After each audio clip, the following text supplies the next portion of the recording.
Matapos mabigo ang kanyang tag-init na opensiba, haharapin ni Pangulong Vladimir Putin ng Russia ang kanyang bangungot ngayong taglamig.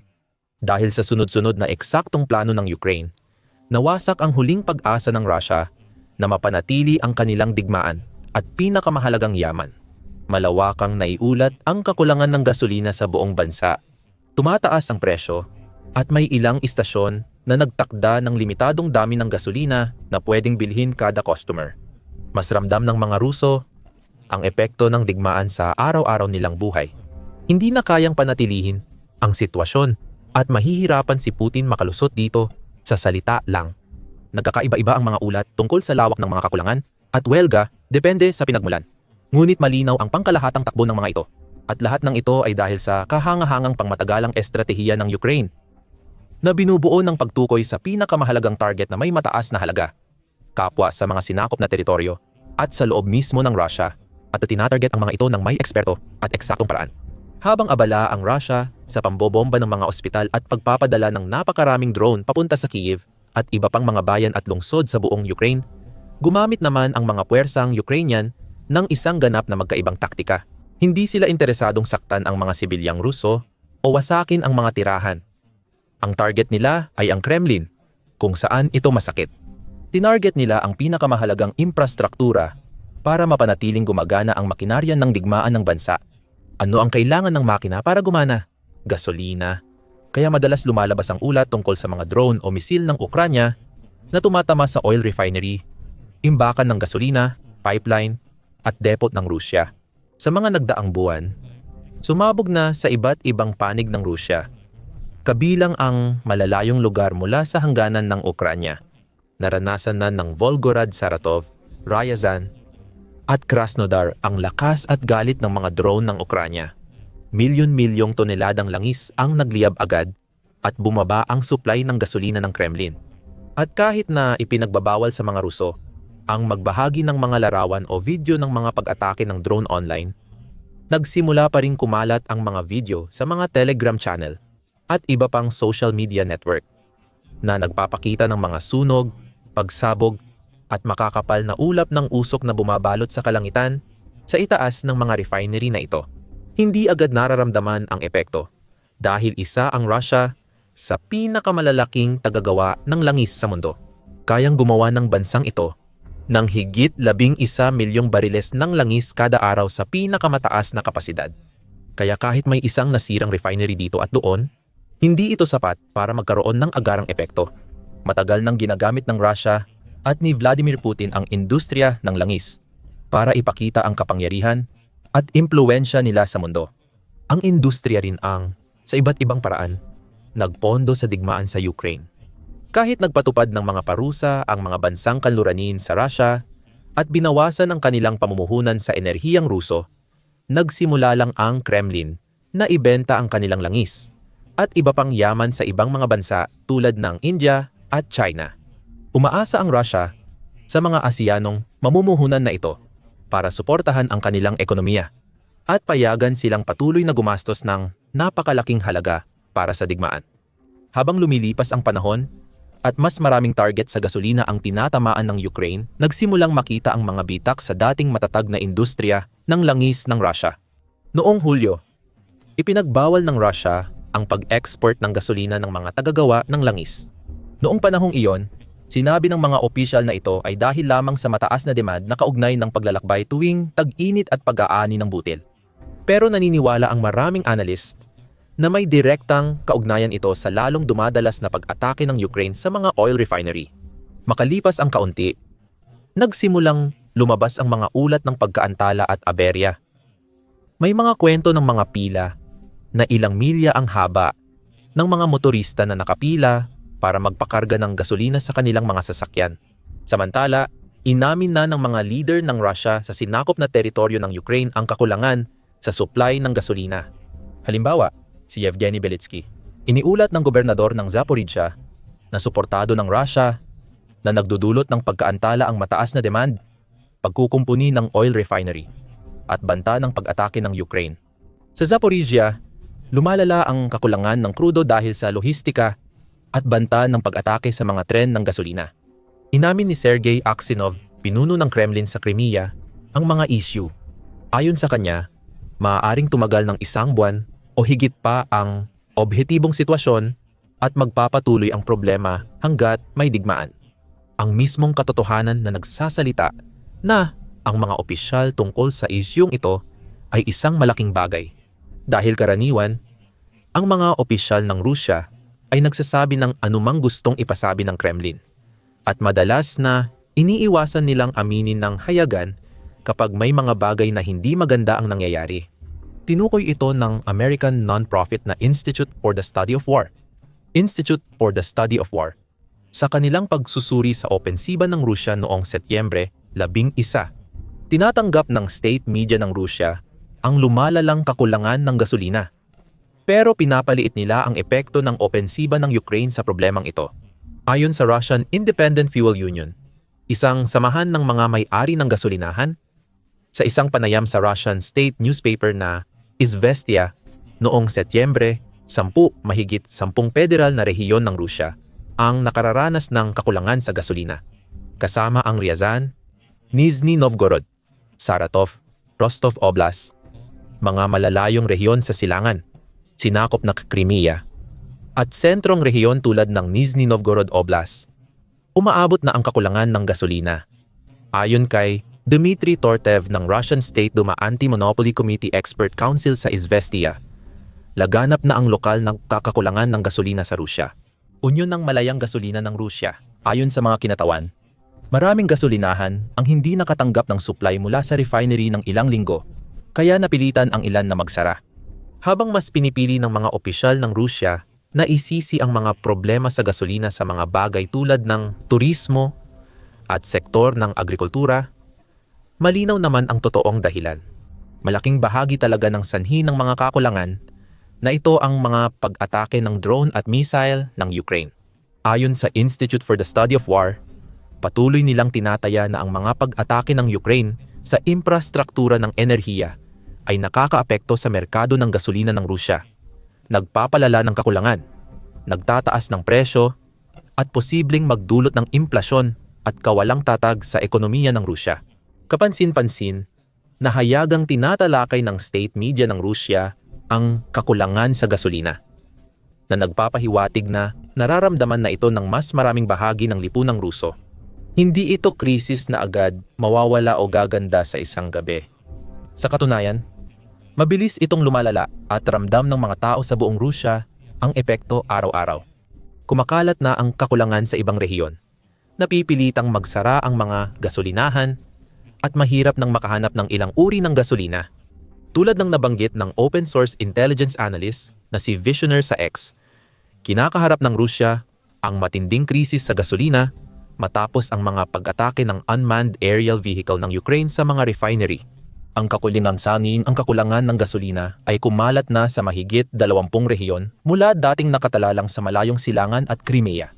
Noong Setyembre, kumalat ito sa 10 pang rehiyon: Ryazan, Nizhny Novgorod, Saratov, Samara, Ulyanovsk, Penta, Rostov at Astrakhan, pati na rin sa Kalmykia at Tatarstan.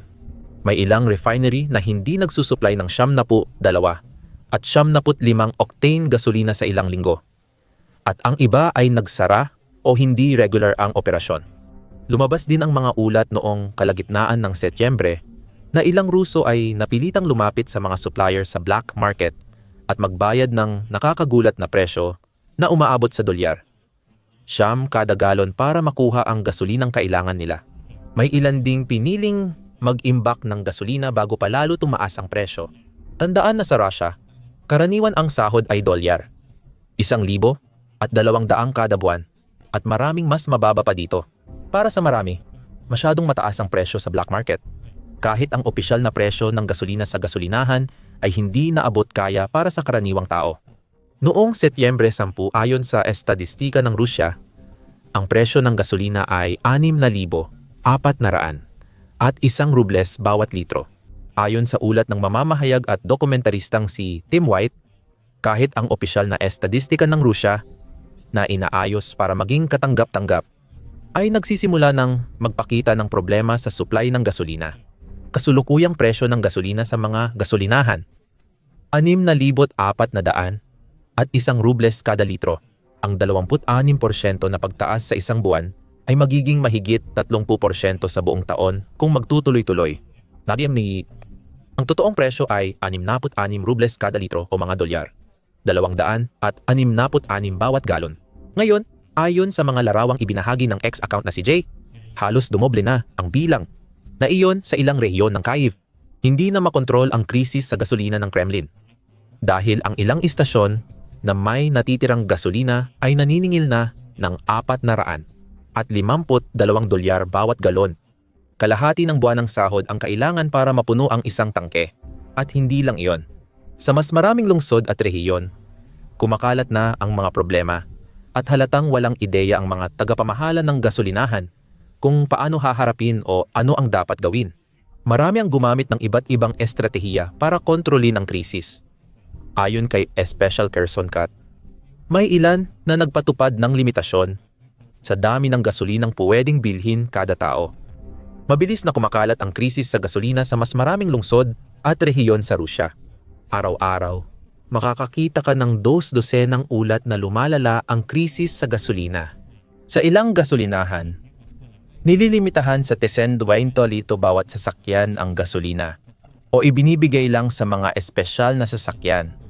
Malinaw na epektibo ang pag-atake sa infrastruktura ng gasolina ng Rusya, kaya dapat pa itong ipagpatuloy at palakasin.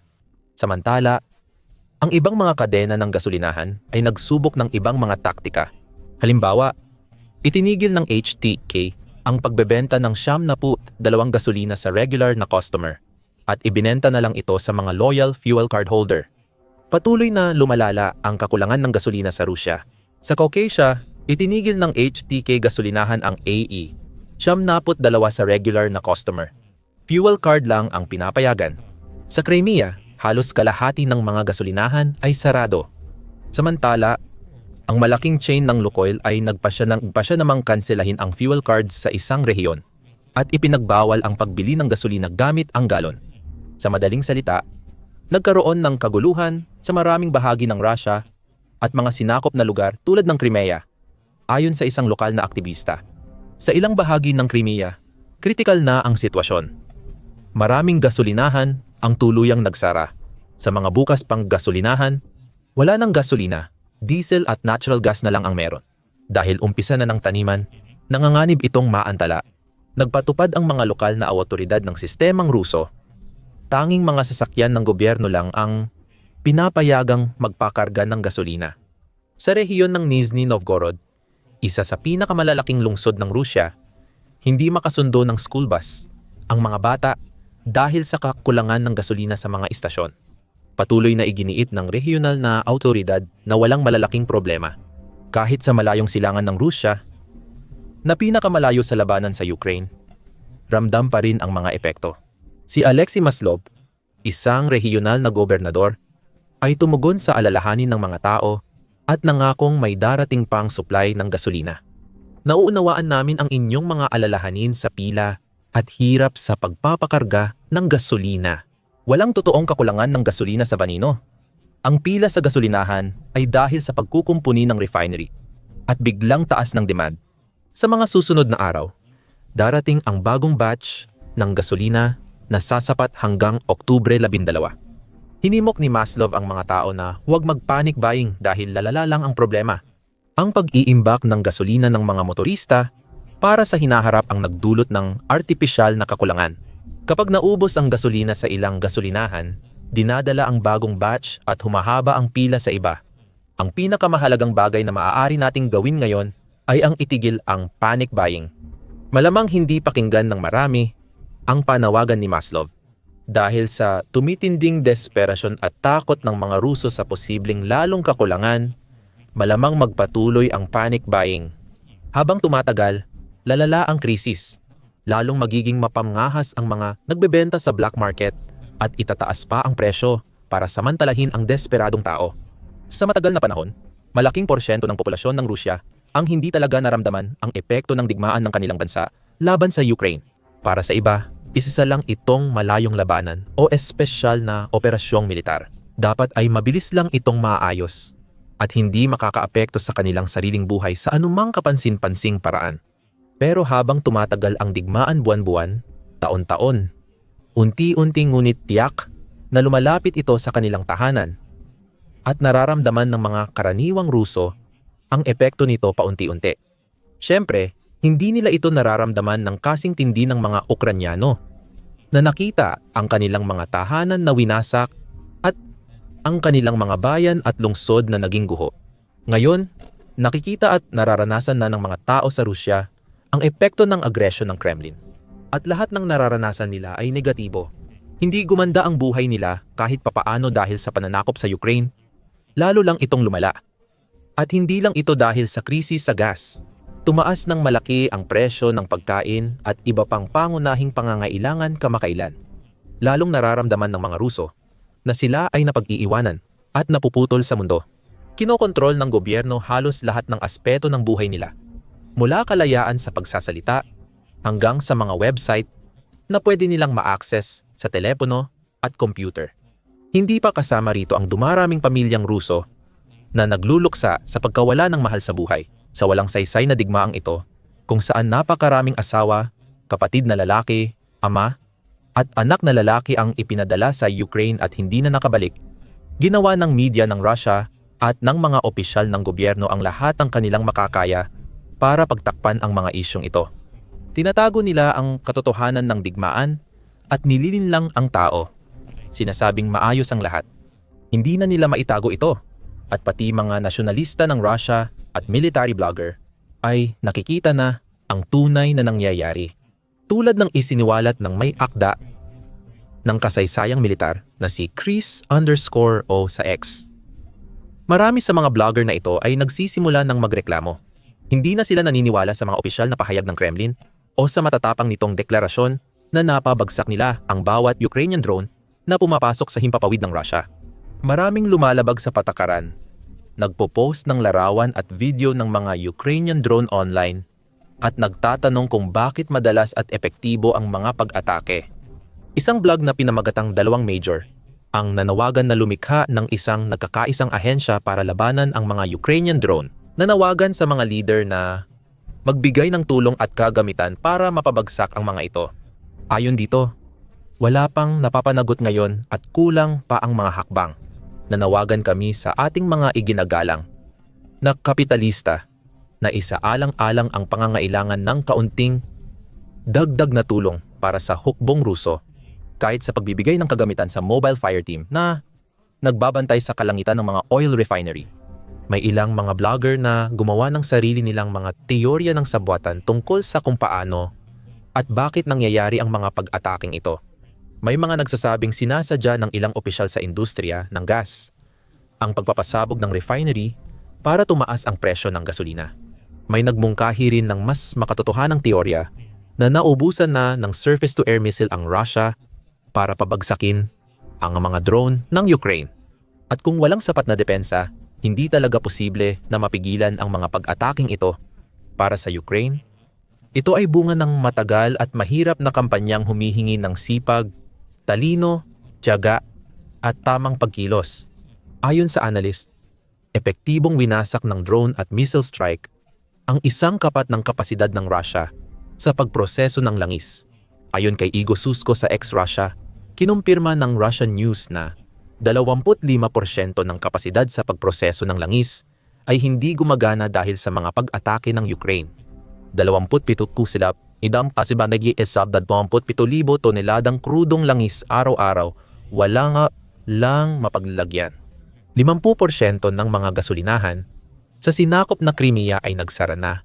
100 at 42% ng mga gasolinahan ay nagsara sa Southern Federal District.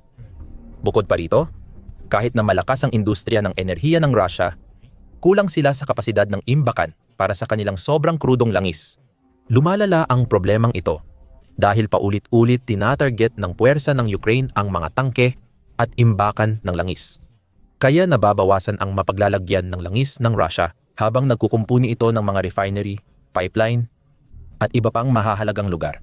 Ibig sabihin, dapat pangbawasan ang produksyon ng krudong langis dahil wala nang mapaglalagyan.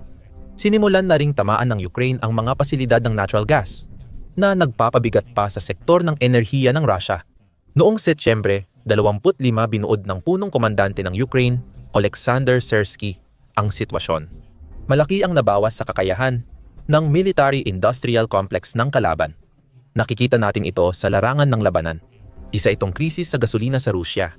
At ito ay isang krisis na lalo pang lalala dahil hindi bumabagal o humihinto ang Ukraine sa kanilang mga pag-atake. Magpapatuloy ang mga drone daw nito, tulad ng mga ibon ng Magyar, na hanapin at atakihin ang natitirang refinery ng Rusya sa abot ng kanilang saklaw. Bawat pag-atake ay hindi lang magpapababa sa kakayahan ng Rusya na gumawa ng langis, kundi pati na rin sa anumang pag-asa nilang manalo sa digmaang ito. Kung walang gasolina, kahit pinakamalakas na hukbo, ay di kayang sakupin ang lupa ng kalaban. Kung walang gasolina, patuloy na babagsak ang ekonomiya ng Rusya. At kung walang gasolina, makikita ng mga tao sa buong bansa na lalala ang kanilang buhay. Kapag naghahanap sila ng sisisihin, tiyak na si Vladimir Putin, ang kanilang dakilang pinuno, ang matuturo. Ngayon, alamin pa ang tungkol sa dumaraming listahan ng mga alalahanin at takot ni Putin sa aming bagong video. Makikita kung paano ang matinding pagkalugi ng Russia sa Ukraine at lumalalang kaguluhan sa bansa ay nagpapataas ng presyon kay Pangulong Putin. Tingnan ang pagsusuri namin sa sitwasyon sa Pokros, mahalagang lokasyon sa harapan ng Donetsk, kung saan bumabagsak ang mga sundalong Ruso. Siguraduhin ding mag-subscribe sa aming channel para sa higit pang update, kaalaman, at pagsusuri tungkol sa digmaan ng Russia at Ukraine, at iba pang mahahalagang labanan sa mundo.